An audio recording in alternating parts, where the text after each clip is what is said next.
नाम जप, सब कुछ इसी से प्राप्त हो जाएगा, विश्वास कर लीजिए। तो लोग पूछते हैं कौन सा नाम जप करें, तो पहली बात है कि जो आपके गुरु ने नाम दिया है वो नाम जप करो। यदि आपने गुरु नहीं बनाया तो जो नाम आपको भगवान का प्रिय हो, गोपाल शास्त्र नाम में 1000 नाम है, विष्णु शास्त्र नाम में 1000 नाम है, राम कृष्ण हरि शिव, जो नाम आपको प्रिय हो नाम जप करो। वो आपको गुरु से मिला देगा, गुरु मंत्र दिलवा देंगे, वो आपको भगवत प्राप्ति का सब वही नाम करवा देगा। आप शुरू तो करो नाम जप करना। जिनको सौभाग्य से गुरु मिल गए हैं, अपने गुरु के द्वारा दिए हुए नाम पर आसक्त हो जाओ। और मन का एक स्वभाव है, ये बगल में कुछ लेके चलने का स्वभाव है, गुरु से हटकर कुछ लेके चलने का, ये स्तोत्र ले लें, ये नाम ले लें, ये इसका स्वभाव है। इसी स्वभाव को हटाना है। गुरु ने कहा राम तो राम, गुरु ने कहा राधा तो राधा जीवन, उसी से आप देख लेना सब कुछ प्राप्त हो जाएगा। नाम की बड़ी महिमा है। विभिन्न ग्रंथों में भगवान के विभिन्न नामों को गाया गया है। जो तुम्हें नाम प्रिय लगे या जो गुरुदेव ने दिया है। 38 शास्त्र नाम तो हमारे पास है। भाई जी महाराज श्री हनुमान प्रसाद पोद्दार जी कहते 38 शास्त्र नाम तो हमारे पास है, 38 सहस्त्र नाम, और भगवान के अनंत नाम हैं। सभी भगवान के नाम समान बलशाली हैं, पर विशेषता होती गुरु प्रदत्त नाम में। जैसे गोस्वामी जी को राम नाम सर्वोपरि, चैतन्य महाप्रभु कृष्ण नाम सर्वोपरि, हरिवंश महाप्रभु राधा नाम सर्वोपरि, कोई हर्ज नहीं। उसी एक परम तत्व के अनेकों नाम हैं, जिसको जो प्रिय लगे खूब पकड़ लो उस नाम को, जोर से बार बार उसे जपो। राधा राधा राधा राधा राधा, अब 2 घंटा जपा, इसके बाद दे दिया पूरे विश्व को, धन्य हो जाए हमारा विश्व, हो गया। क्योंकि आपका भजन उतना जाकर समाज को सुख पहुंचाएगा। इसलिए गुरु मुख से ही नाम जपना चाहिए। अगर नहीं है तो आप देख लो, कोई न कोई संत के मुख से वो नाम तो निकला ही है। राम कृष्ण हरि, जो भाई जी महाराज कह रहे हैं 38 शास्त्र नाम तो हमारे पास रखे हुए। तो जो भगवान का नाम निरंतर रटते हैं, उनमें दिव्य शक्ति जागृत हो जाती। जैसे 2 लकड़ियों के बार बार घर्षण से अग्नि उत्पन्न हो जाती, शक्ति देखो ना। 2 पत्थरों को आप रगड़िए तो उनमें चिंगारी पैदा हो जाएगी। तो दिव्य चिदानंद में नाम जब हमारी जिह्वा पे रगड़ होती है तो उसमें ऐसी महान शक्ति जागृत होती। ज्ञान भक्ति वैराग्य विपत्ति दुख का नाश सब। देखो गोस्वामी जी सरल भाषा में कह रहे हैं, राम नाम मणिदीप धरि जीह देहरी द्वार, तुलसी भीतर बाहरहु जो चाहस उजियार। यदि हृदय में और जगत में भी लोक में मंगल चाहते हो तो अपनी जिह्वा रूपी देहरी पर, जो भीतर और बाहर दोनों को मंगल करेगी, नाम विराजमान कर लो। गोस्वामी जी को प्राण प्रिय है 2 अक्षर राम, ऐसे प्राण प्रिय है हमारा 2 अक्षर राधा। जिह्वा पे विराजमान कर लो, लोक परलोक सब मंगल को प्राप्त हो जाएगा। जो संसार में नाम जब कर रहे तो उनको ऐसा ज्ञान हो जाता है, जैसे गोस्वामी तुलसीदास जी कहते हैं, मैं तो ही अब जान्यो संसार, बानी न सकै मोहि हरि के बल, प्रगट कपट आगार। मैं तो ही अब जान्यो संसार, ए संसार मैं जान गया तुझे। संसार अब तू कपट का आगार कभी मुझे बांध नहीं सकता, क्योंकि मेरे पास भगवान नाम जप के प्रभाव से वो ज्ञान हो गया। वो ज्ञान हो गया कि अब तो मुझे नहीं बांध सकता। सर्वत्र भगवत दर्शन, तीसरी बात आई। पहला आया अपने इष्ट के अनन्य, दूसरा कैसे हो तो बोले निरंतर नाम जप करो, और तीसरा सर्वत्र भगवत दर्शन। ये सर्वोत्तम बात है। चाहे वो चांडाल हो, पशु हो, पक्षी हो, जड़ हो, चैतन्य हो, जहां तुम्हारी दृष्टि पड़े तो उसमें देखने की कोशिश करो, इसमें भगवान श्री हरि विराजमान है। सकल जग हरि को रूप निहार, हरि को रूप निहार, हरि बिनु विश्व कतहु को नहीं, ये मिथ्या भ्रम संसार। सकल जग हरि को रूप निहार। जैसे दूर से पड़ी हुई रस्सी सांप दिखाई देती है, ना सांप पहले था ना बाद में रहेगा, बीच में भास रहा है, और बीच में है रस्सी, भास रहा है सांप। ऐसे ही ये संसार पहले नहीं था, बाद में भी नहीं रहेगा, बीच में भास रहा है, और है श्री कृष्ण, है प्रभु, और भास रहा है संसार। तो सकल जग हरि को रूप निहार, हरि बिनु विश्व कतहु कोऊ नहीं, ये मिथ्या भ्रम संसार, ये झूठा भ्रम हो गया। ये स्त्री है, पुरुष है, जड़ है, चैतन्य, एकमात्र भगवान बना हुआ है। अलख निरंजन, जो हम देख नहीं सकते, अलख लख नहीं सकते, वो अलख, और निरंजन जो त्रिगुणातीत मायातीत है, वो साक्षात सामने बैठा हुआ है। अलख निरंजन सब जग व्यापक, सब जग को आधार, सकल जग हरि को रूप निहार। अब गूढ़ बात, नहीं आधार नहीं को हरिमा। भगवान कह रहे यो माम पश्यति सर्वत्र सर्वम च मयि पश्यति, जो सब में मुझको देखता है और मुझ में सबको देखता है, वो मेरे नेत्रों से कभी ओझल नहीं होगा, मैं उसके नेत्रों से कभी ओझल नहीं होगा। और एक श्लोक आता है कि मैं किसी में प्रवेश नहीं हूं, कोई मेरे में प्रवेश नहीं। वही यहां कह रहे, नहीं आधार नहीं को हरि महा। अब क्या मतलब है इसका? बोले इसका मतलब है जैसे कहा जाए बर्फ में पानी नहीं है और पानी में बर्फ नहीं है,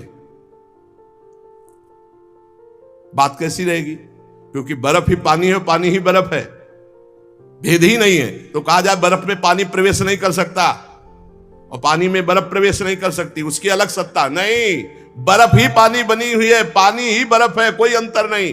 तो कह रहे कि नहीं आधार। बोले कैसी बात कर रहे हो? बोले इसलिए कह रहा हूं कि वही वही है, दूसरा कोई है नहीं। प्रभु किसी में प्रवेश नहीं करते क्योंकि प्रभु ही है पहले से, तो किसी में प्रवेश करे? और कोई प्रभु में प्रवेश नहीं कर सकता क्योंकि कोई है ही नहीं, प्रभु ही है। यह रहस्य रघुनाथ कर बेग न जाने कोई, और जो जाने रघुपति कृपा तो सपने मोह न हो।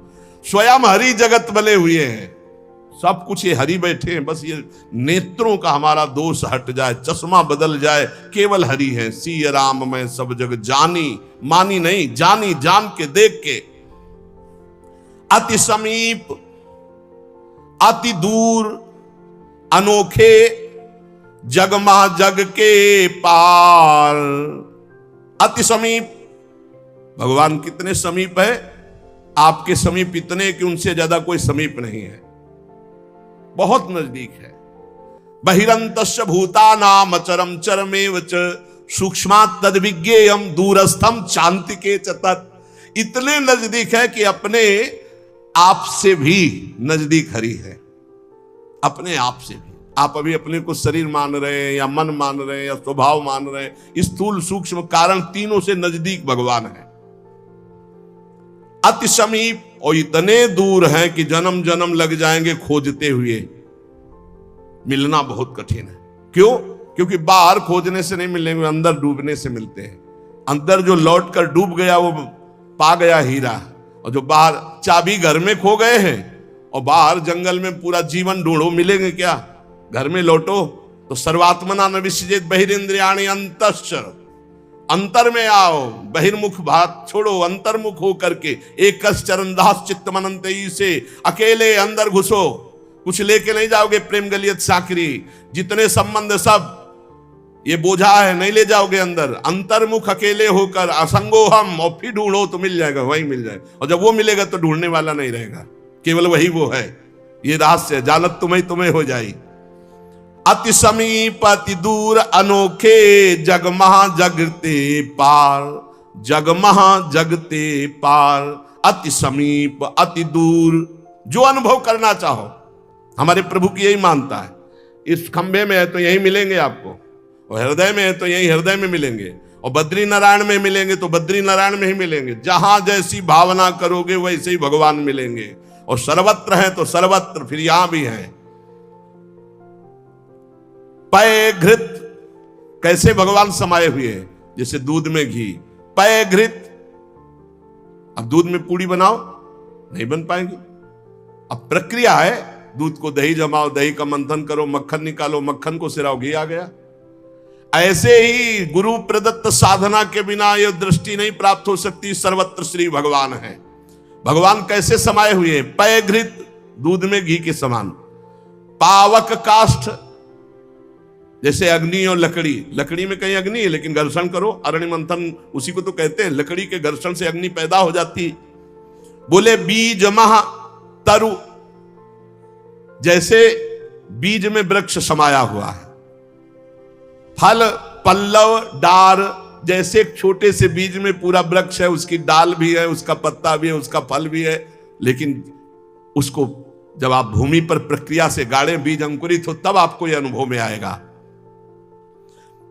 तिमि हरि व्यापक अखिल विश्व महा आनंद पूर्ण अपार।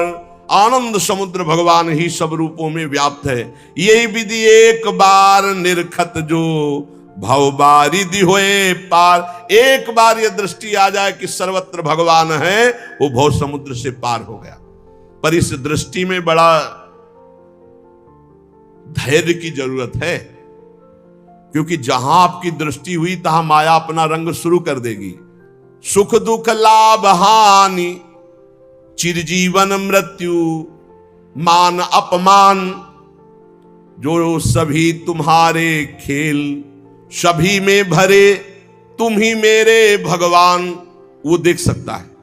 जब देखने चलोगे ना भगवान को, तो ये द्वंद अपना आक्रमण करेंगे। कभी सुख फंसा लेगा, कभी दुख, कभी लाभ, कभी हानि, कभी मृत्यु का भयावा, कभी मान, कभी अपमान। जो इन सब में भगवान को देखता है वही निकल पाएगा। बड़ा कठिन है जब कोई अपमान करे उसमें भगवान देखे। बड़ा कठिन है जब कोई मारने आवे, कोई कहे आओ भगवान मार दे आके। ऐसा बड़ा कठिन है। कोई हमें गाली दे, हानि करे, तिरस्कार करे, हम उसमें भगवान देखें, लेकिन है भगवान। बहुत कठिन है। भगवान एक ऐसी स्थिति दे तभी होता है, नहीं तो ऐसे। अब नामदेव जी ने जब कुत्ते में भगवान को देख लिया, भूत में भगवान को देख लिया, तो एक भगवान से सख्य भाव से बात करने लगे। एक दिन कहा, विठ्ठल भगवान, पांडुरंगा, आपकी कृपा से अब मैं सब में आपको पहचान लेता हूं। भगवान ने कहा सही। बोले आप किसी भी रूप में छुपो, अब हम आपको पहचान लेंगे। भगवान मुस्कुरा दे। बातचीत करते थे भगवान पांडुरंगा विठ्ठल भगवान। थोड़ी देर में विचार आया कि मंदिर में बैठ के भजन करने से बड़ी भीड़ हो रही, लोग आ जा रहे हैं, विक्षेप पड़ता, मंदिर के पीछे चलते हैं। अभी तक विचार नहीं आया था। अब मंदिर के पीछे जाके जो भजन में लगे, कीर्तन में, सो देखा कि 10 बच्चे आ गए, कबड्डी खेलने लगे। यहां बड़ा विक्षेप, चलो नदी किनारे चलते हैं। तो नदी किनारे जाकर कीर्तन करने लगे। अभी कीर्तन शुरू ही हुआ था कि वहां बैलगाड़ी से तंबू कनात उतरने लगी, हो हल्ला शुरू हो गया। उनके नजदीक दूर से गए, बोले यहां हम भजन करने आए थे, यहां भी उपद्रव शुरू किया। तो उसकी पत्नी गड़ासा लेके निकली। बोले हम भोजन की व्यवस्था भगवान ने कर दी है, मिल गया है, काट के अभी हम बनाते हैं, हम सब लोग खाते हैं। नामदेव जी ने कहा यहां तो मरने वाला प्रोग्राम शुरू हो गया, ये कौन लोग है जो हमें काट के खाएंगे। गड़ासा लेके दौड़ी नामदेव जी की तरफ। पति ने कहा तुम चिंता मत करो, दूसरा गड़ासा लेके वो दौड़े।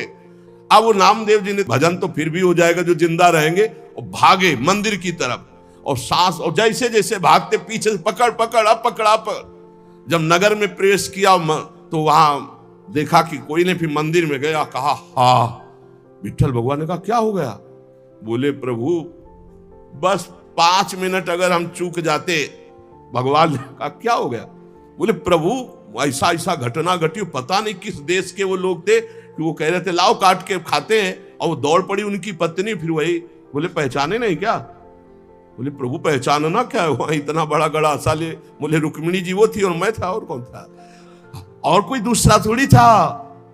बोले अगर मैं छुपना चाहूं तो तुम मुझे पहचान। बोले प्रभु प्रभु सोई जाले जी देव जलाई जाल तुम्हें तुम्हें। भगवान ये कभी अहंकार न कर ले कि मैं बड़ा भगत बन चुका हूं, सब में भगवान देखता हूं। ऐसा रूप लेके आएंगे कि समझ ही नहीं पाओगे। मान अपमान, सुख दुख, निंदा स्तुति, जन्म मृत्यु, इसे समान देखने वाला जीवन मुक्त होता है। देखो ये, इस पर हमें समान होना पड़ेगा। द्वंद्व विमुक्ता, सुख दुख संगई। क्या देखना होगा? सभी मेरे प्रभु के खेल हैं, सभी में प्रभु भरे हुए हैं और प्रभु का पावन स्पर्श हमें प्राप्त हो रहा है। इससे मिलता मुझे सर्वदा सब में सुखद तुम्हारा स्पर्श, अता नहीं हो पाते मन में कभी सोच उद्वेग अमर्ष। चाहे जैसी परिस्थिति हो, बहुत आनंद रहता है यदि भगवत भाव में रहोगे। जगत भाव में तो कैसे भी रहो दुख ही दुख है, भगवत भाव में बहुत आनंद। बोले जब कोई पीटता है, अपमान करता है, तो मुझे ये दिखाई देता है मेरे हरि है स्पर्श कर रहे हैं आपके महान पावन स्पर्श का।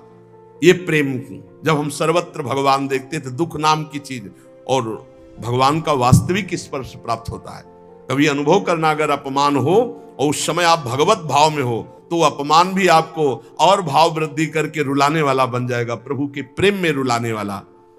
किसी अवस्था में भी होती नहीं अशांति, नहीं उर्दाह, हंसमुख सदा दिखता प्रभु का नित्य नवीन पूर्ण उत्साह। दृढ़ विश्वास हो जाता है, इसलिए अशांति नहीं होती। एक दिन एक सन्यासी संत विचरण कर रहे थे, तो कुछ उद्दंड लोगों ने सोचा कि कुछ अर्थ होगा, पर उनको ये पता नहीं था कि ये सन्यास के नियम से जो चलते हैं उनके पास अर्थ नहीं होता। वो कभी धन का स्पर्श नहीं करते, नहीं, जो सन्यास धन का स्पर्श नहीं, काठ की स्त्री का भी स्पर्श नहीं। बड़ा नियम, सन्यास धर्म का मतलब ही होता साक्षात नारायण स्वरूप। अब उन्होंने उनके झोला देखा तो उसमें वही गीता आदि शास्त्र और तो कुछ निकला नहीं, तो बड़ी गुस्सा लगी, ईंट से उनका सर फोड़ दिया, खून खून ऐसे, और वो फोड़ के, ऐसे बड़े निर्दयी लोग होते हैं। वहीं से एक डॉक्टर गाड़ी से निकले, देखा एक संत जो है घायल पड़े हैं, उठाया ले गए अपने अस्पताल में, टाका लगाया, दवाई और गर्म दूध पिला रहे थे। तो जो राज कर्मचारी पुलिस को भी सूचना की उन्होंने, तो पुलिस भी साथ वहां आई और कहा, डॉक्टर ने पूछा, महाराज जी आप बता सकते हैं कि किसने आपका सर फोड़ा? बोले बता सकता हूं, पक्का मुझे याद है, आपने। और वो तो बोले महाराज आप कैसी बात करते हो, हम तो पुलिस कर्मचारी का इनकी बात मत मानना, इस समय इनका दिमाग सही नहीं। बोले नहीं, मैं बहुत दिमाग सही बोल रहा हूं, तुम्ही ने मारा और तुम ही दूध पिला रहे हो, तुम्हारे सिवा और किसी ने नहीं किया। अब वो तो घबरा गए, बोले महाराज आप हमें फंसा क्यों रहे हो? बोले नहीं नहीं, तुम हमें नहीं फंसा सकते, तुम ही ले मारा।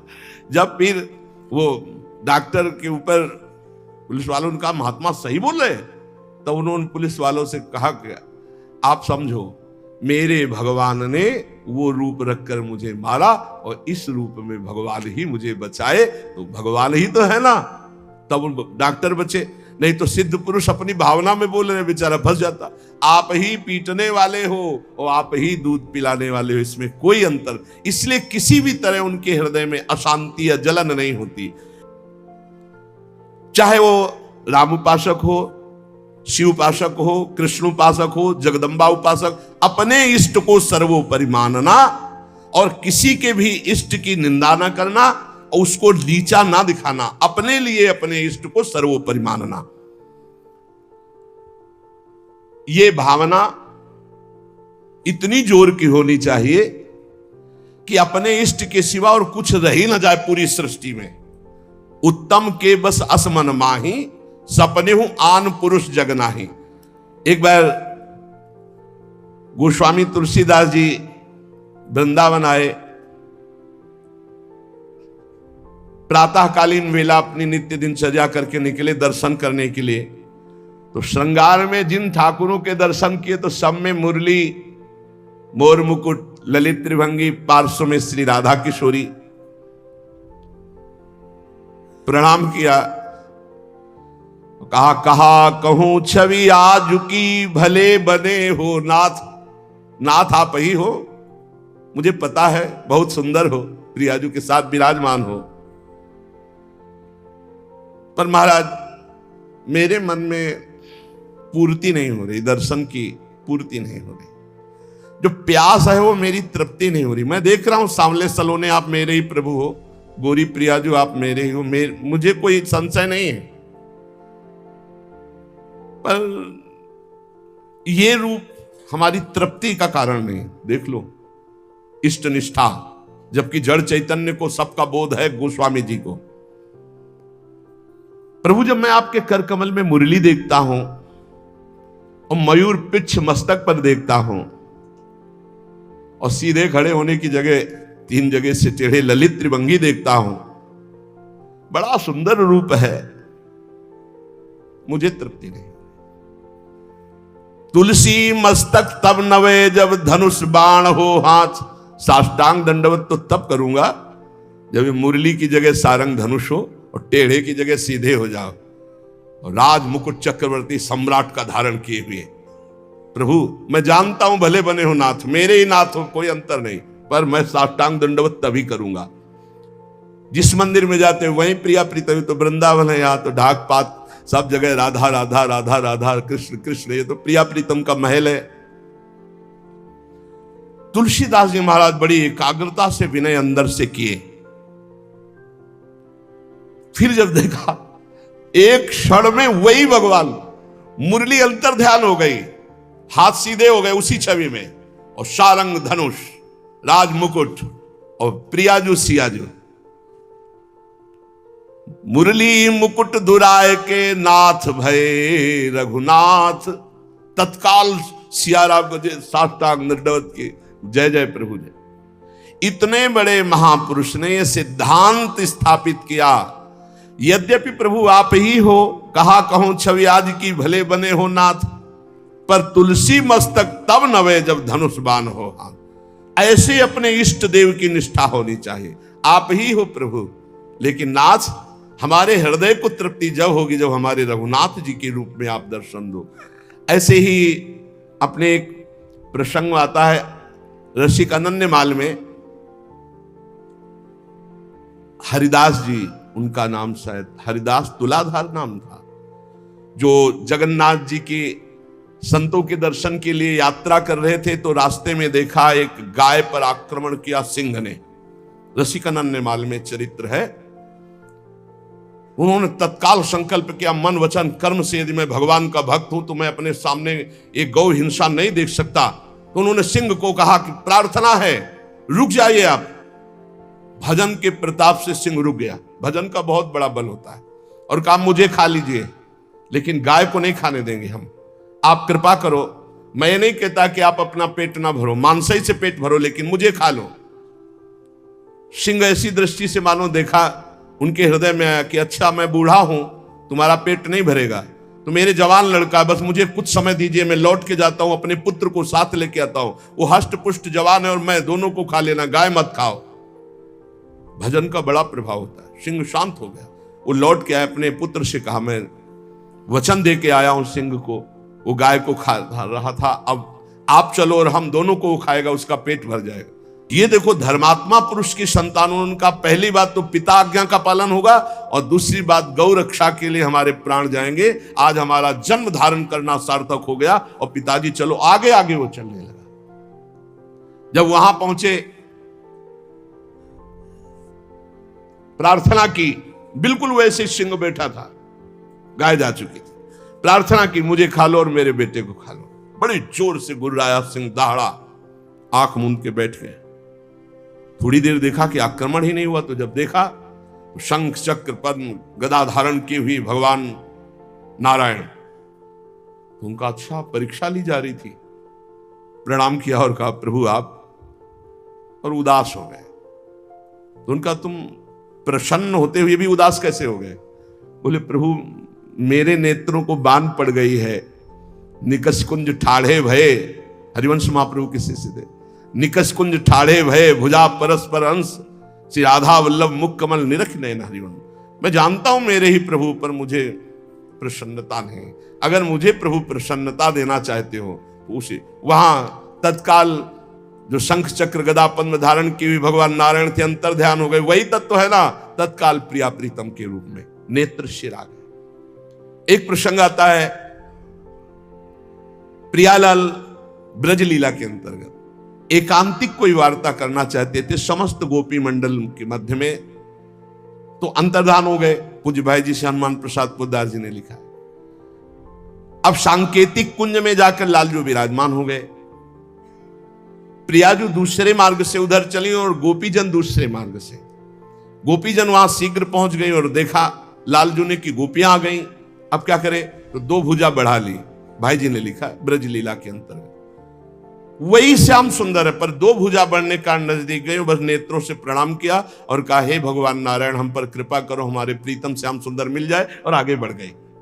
दो भुजा बढ़ा लेने से कोई प्रियता नहीं किसी गोपी के हृदय में। पर जब लाडली जो उस कुंज में प्रवेश किए तो महाराज कोशिश करते रहे कि दो भुजा रख ले, लेकिन अंतर था। महामाधुर्य रस प्रवाहिनी श्री स्वामिनी जी की दृष्टि बस मुरली मनोहर द्विभुज। तो यहां अनन्यता, उपासक में जितनी अनन्यता आ जाएगी उतने इष्ट देव की समीपता का उसे अनुभव होने लगेगा। अब इस अनन्यता को हम कैसे प्राप्त करें, तो कह रहे नाम जप के द्वारा। भगवान नाम जप में इतनी सामर्थ्य है कि अन्य अन्य आश्रय, अन्य अन्य जगह जो गया हुआ मन है वो लौटकर अपने इष्ट में अनन्य हो जाएगा। दुख मरण दारुण में भी तुम मधुर दिखाते मोहन रूप, होता सब विस्मरण एक बच रहता चिन्मय मोद अनूप। जिसकी दृष्टि में भगवान रहते हैं उसको कभी दुख नहीं होता, वो हर स्थिति में अपने भगवान को देखता रहता है। छाए रहते सतत नित्य प्रतिदिक में परम शांति आनंद, हो चाहे कैसा भी कहीं मनोहर घोर कांड स्वच्छंद। चाहे घोर स्थिति हो या मनोहर स्थिति हो, हे मेरे प्रीतम आप ही उसमें विराजमान होकर के मेरे लिए आनंद मोद बढ़ाने वाला कार्य करते हो। भला कहीं पिटने वाला, विपत्ति, अपमान, निंदा, इससे कहीं मोद हो सकता है, लेकिन भक्तों को मोद होता है क्योंकि वो भगवान का विधान मानते हैं। इसलिए सभी दृश्य हैं, सभी तुम्ही लीलामय के अभिनय सुंदर, सब में तुम्ही नृत्य करते नित नट नागर ऋषि मुनि मन हर। हे मुनियों के मन का हरण करने वाले मोहन मदन त्रिभंगी, मोहन मुनि मन रंगी, आप ही हो हर स्थिति में, हर परिस्थिति में। इसलिए मुझे कभी अशांति, कभी हृदय में जलन नहीं होती। तो ये तीन बातें जीवन में भक्त के आ जानी चाहिए। पहली बात है हमें अपनी शक्ति को जागृत करना है सात्विक आराधना के द्वारा, और वो शक्ति है अनन्य भाव, अपने इष्ट में आ जाना। अनन्य भाव की पूर्ति के लिए निरंतर नाम जप करना है, और वो नाम है गुरु प्रदत्त, या गुरु नहीं मिले तो जो नाम प्रिय लगे निरंतर। तीसरी बात है कि सब में हमारे भगवान विराजमान हैं, सब विधान मेरे भगवान के हैं, इसलिए मेरा कभी अमंगल, कभी अहित हो ही नहीं सकता, क्योंकि मंगल भवन भगवान का विधान, चाहे वो अपमान हो, चाहे निंदा हो, चाहे तिरस्कार हो, वो मंगल ही होता है। इन तीन बातों में जो स्थित हो गया वो तीनों लोकों पर विजय प्राप्त कर लिया, त्रिगुणात्मिका माया पर विजय प्राप्त कर लिया, वो त्रिभुवनपति का प्राण प्यारा हो जाता है, भगवान उसे अत्यंत प्यार करने लगते हैं। इसलिए अपनी शक्ति को जागृत करो, खो मत, अपने इष्ट के अनन्य हो जाओ, निरंतर नाम जप करो और सब में भगवत भावना करो। शेष चर्चा आगे। श्री राधा वल्लभ लाल की।